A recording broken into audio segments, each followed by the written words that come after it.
It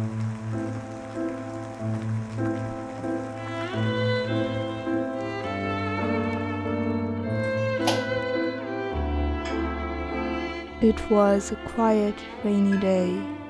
Outdoors lay a morning adorned with grey sky and thin, bare branches.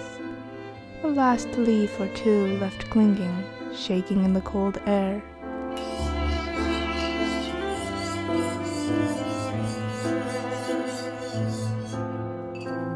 It is not a welcoming day out there. Brave it if one will, but for I, some other day.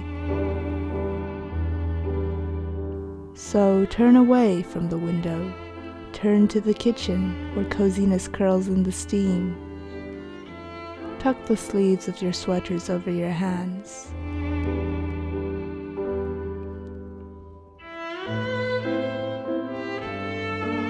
Yet, contrary I, who ought perhaps to be making a hot drink, is experimenting with cold desserts.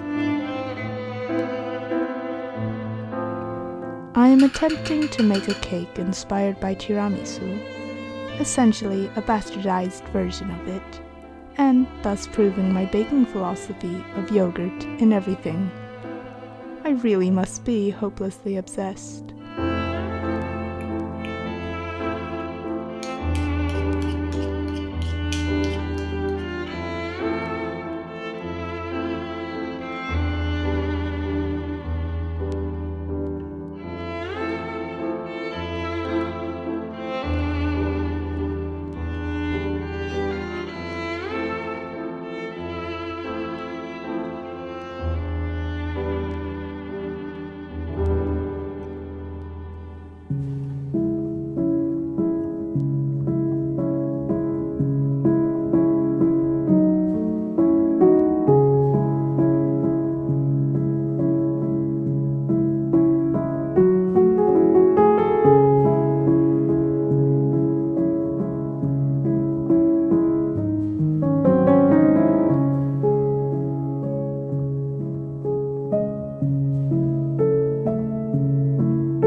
Bye.